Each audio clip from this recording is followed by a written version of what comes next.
विबिआर पाठशाला के छात्र छात्राओं को शुभोदय। छात्र छात्राएं पत्र लेखन से संबंधित हम कुछ जानकारी जान चुके हैं, जैसे पत्र का शाब्दिक अर्थ क्या है, पत्र की परिभाषा क्या है, पत्र कितने प्रकार के हैं, औपचारिक पत्र के अंतर्गत कौन कौन से पत्र हम लिखते हैं, अनौपचारिक पत्र में कौन कौन से पत्र हम लिखते हैं। इस प्रकार के कुछ जानकारी हम प्राप्त कर चुके हैं। ठीक है छात्र छात्राएं, औपचारिक पत्र के अंतर्गत यहाँ एक पत्र दिया गया है। पत्र क्या है? बड़े भाई की शादी में शामिल होने के लिए 1 सप्ताह की छुट्टी मांगते हुए प्रधानाध्यापक को पत्र लिखिए। మరి బిగ్ బ్రదర్ మ్యారేజ్ లో పార్టిసిపేట్ చేయడం కోసం 1 సప్తాహ की छुट्टी, 1 सप्ताह मीन्स 1 वीक హాలిడేస్ అడుగుతూ प्रधानाध्यापक को पत्र लिखिए। प्रिंसिपल गार्ड के लेटर रायडము। ठीक है, औपचारिक पत्र कैसे लिखना चाहिए, औपचारिक पत्र लिखने का तरीका क्या है, how to write formal letter, that format first you have to know. औपचारिक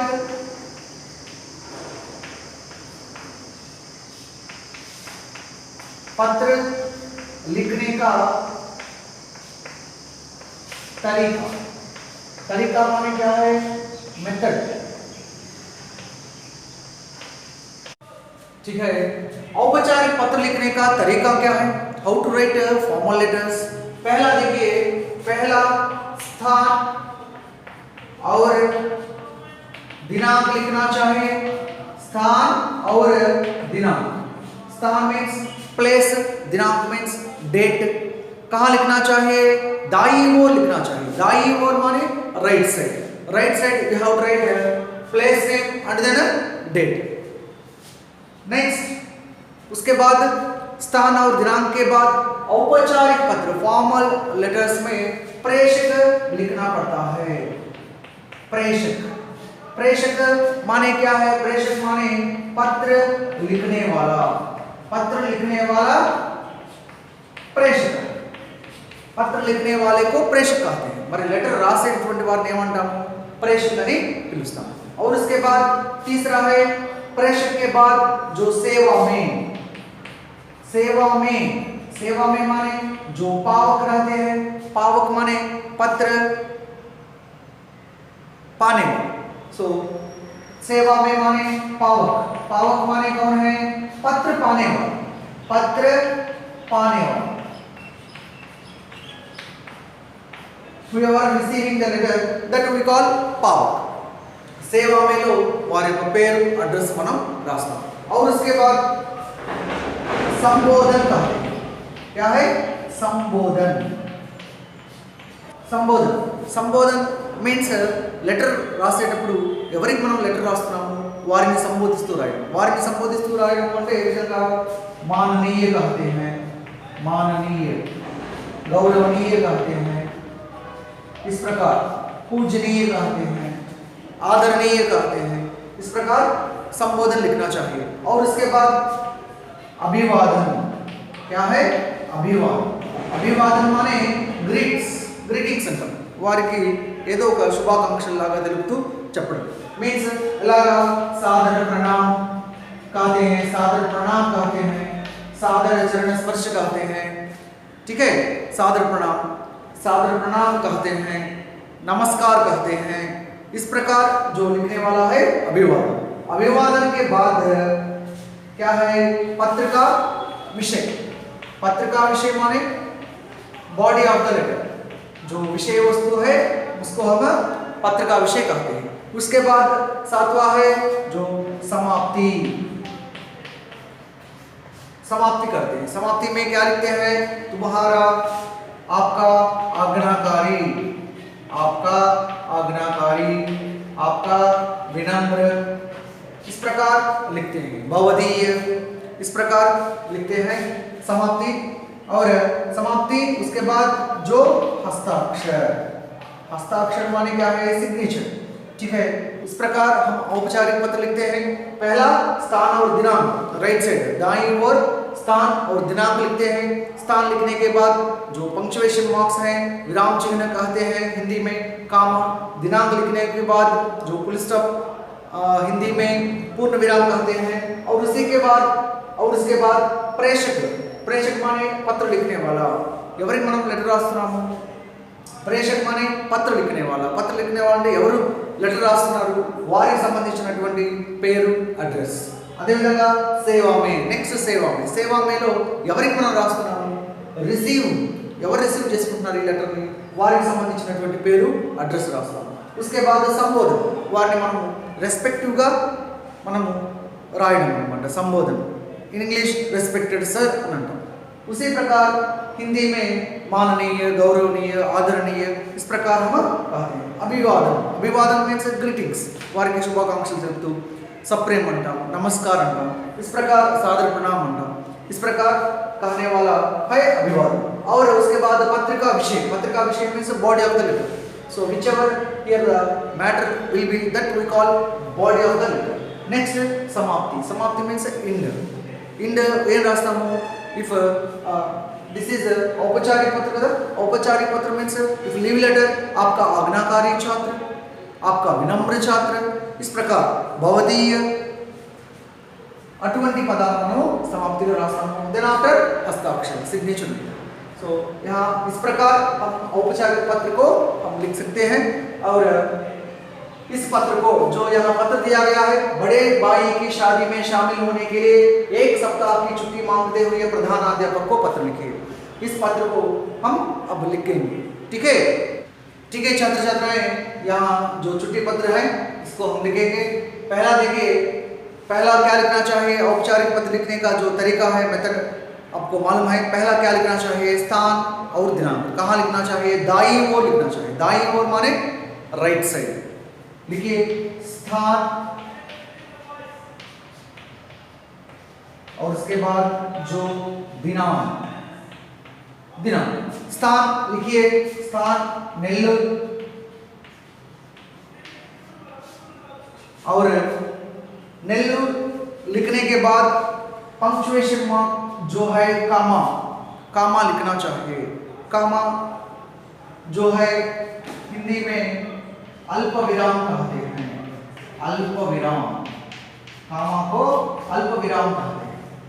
पंक्चुएशन मार्क्स को हिंदी में विराम चिन्ह कहते हैं, कामा को अल्प विराम कहते हैं. और उसके बाद दिनांक लिखिए 1/9/2020 फुल स्टॉप. जो फुल स्टॉप है हिंदी में हम ऐसा रेखा खींचते हैं, लेकिन इस प्रकार नहीं लिखना चाहिए. जो संख्या है, यहाँ संख्या है, नंबर ఉంది కదా, నంబర్ పక్కన ఎప్పుడు కూడా डॉट పెట్టాలి. ठीक है, इसको हम हिंदी में पूर्ण विराम कहते हैं. ठीक है ना. राइट. जो स्थान नेल्लूर और दिनांक हम लिख चुके हैं. स्थान नेल्लूर और दिनांक 1/9/2020 लिख चुके हैं. और जो अल्प विराम है, पूर्ण विराम भी हम रख चुके हैं. और उसके बाद देखिए, दिनांक से जो सीधा स्ट्राइट टू दिनांक, स्ट्राइट टू दिनांक, स्ट्राइट टू दिनांक, जस्ट राइट प्रेषक. स्ट्राइट टू दिनांक यू जस्ट राइट प्रेषक. प्रेषक means already I said to you, प्रेषक मीन्स पत्र लिखने वाला. लेटर ఎవరైతే రాస్తూ ఉన్నారో వాళ్ళు प्रेषक. प्रेषक में जो हमारा नाम, ठीक है, और जो 9वीं कक्षा या 10वीं कक्षा, 10वीं कक्षा, VBR पाठशाला,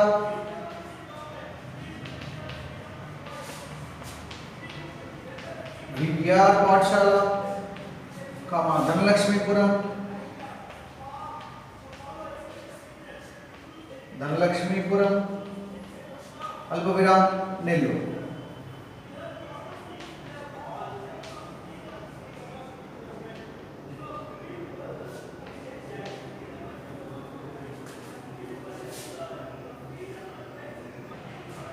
ठीक है. प्रेषक में हमारा नाम, जो हमारा जो पता है उसको लिखना चाहिए. प्रेषक में हमारा नाम, परीक्षा में नाम नहीं लिखना चाहिए. और जो 10वीं कक्षा,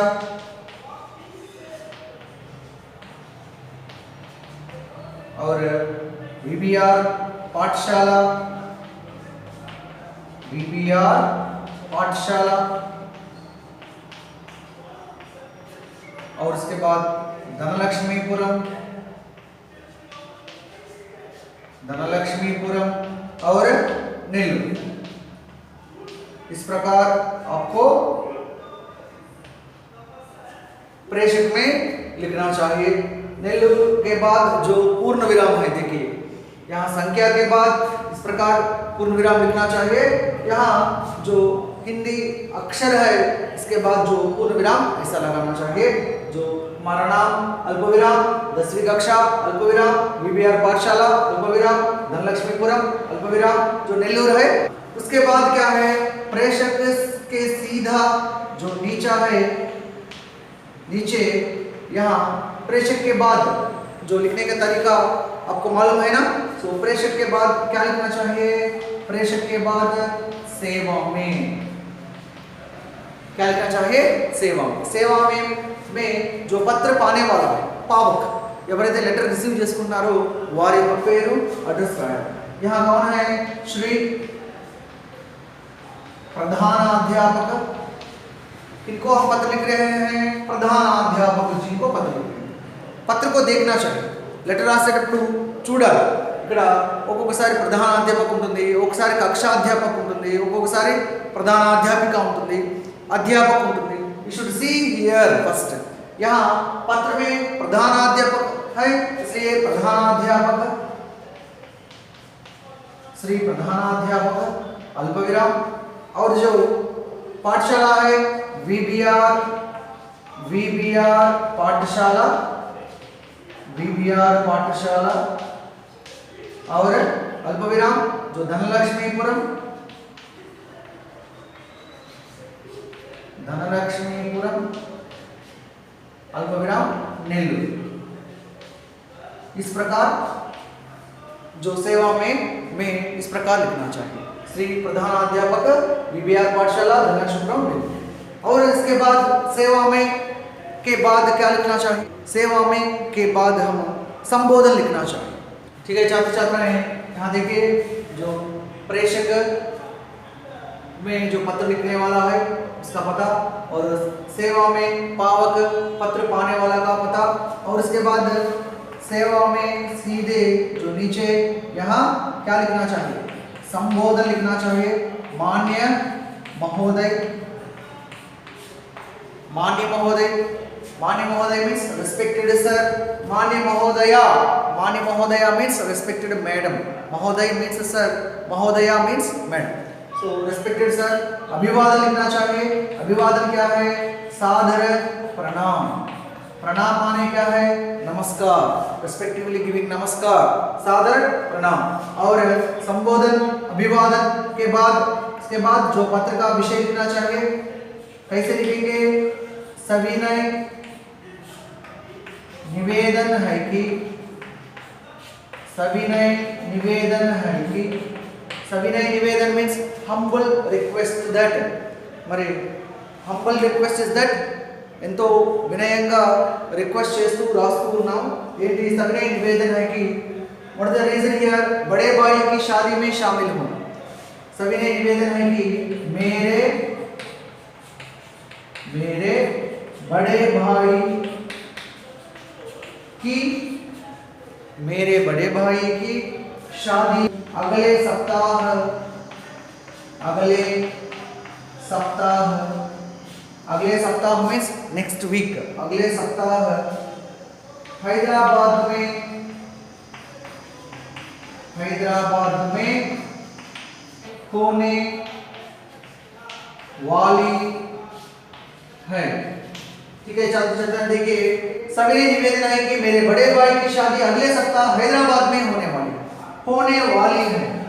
यहाँ देखिए शादी, शादी स्त्रीलिंग शब्द है, शादी विवाह, यहाँ देखिए समानार्थी शब्द है, ఈ రెండు కూడా ఒకటే, షాదీ అన్నా వివాహ అన్నా రెండు కూడా అర్థం ఏంటి, మ్యారేజ్ అన్న। बट विवाह शब्द पुंलिंग शब्द है, शादी शब्द स्त्रीलिंग शब्द। ठीक है.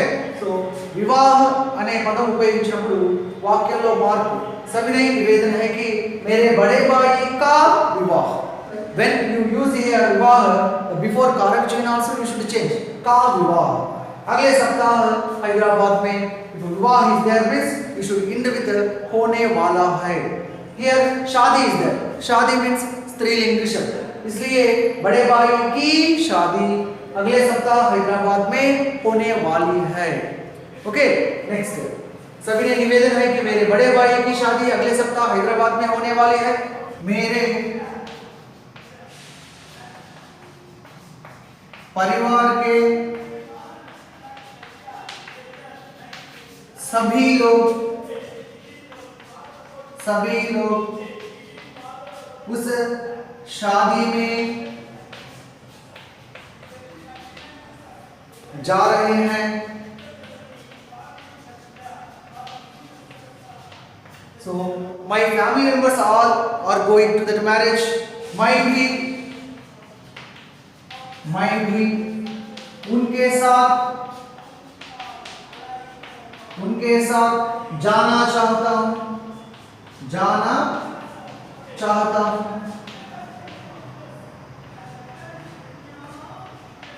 Myself also I want to go with them to that marriage. मैं भी उनके साथ जाना चाहता हूं. इसलिए that's why दिनांक, यहाँ देखिए दिनांक लिखते समय आपको देखना चाहिए कि कितने दिन छुट्टी आपको चाहिए. ఎన్ని రోజులు సెలవు ఇక్కడ మీరు అడుగుతున్నారు అనేటువంటి చూడాలి. कितने दिन 5 days. మరి 5 days కి ఇక్కడ లీవ్ మనం రాస్తున్నాం కదా. So already we mention date 1 सितंबर 1 हम लिख चुके हैं. So September 1, that is you just consider like before date. Next day onwards you want leave. Okay, right. So next day onwards, so 5 days you just calculate 2, 3, 4, 5, 6. Right? September 2, 3, 4, 5, 6. 5 days. So September 2020 से कहाँ तक? 6 सितंबर 2020 तक कितने दिन? 5 दिन की छुट्टी देने की कृपा करें. సో 5 days लीव ఇవ్వాల్సిందిగా కోరుచున్నాను. ठीक है छात्र छात्राएं. और उसके बाद पत्र का विषय, बॉडी ऑफ द लेटर लिखने के बाद क्या लिखना चाहिए? धन्यवाद, जो धन्यवाद, थैंक यू, पूर्ण विराम. जो अंत में क्या लिखना चाहिए? पत्र लिखने का जो तरीका है ना, औपचारिक पत्र लिखने का तरीका, पहला स्थान, दिनांक, और उसके बाद जो प्रेषक और सेवा में, और संबोधन, अभिवादन, पत्र का विषय, उसके बाद समाप्ति लिखना चाहिए. समाप्ति कहाँ लिखना चाहिए? यहाँ दाईं ओर समाप्ति लिखना चाहिए. आपका आज्ञाकारी छात्र, योर्स ओबीडिएंट स्टूडेंट.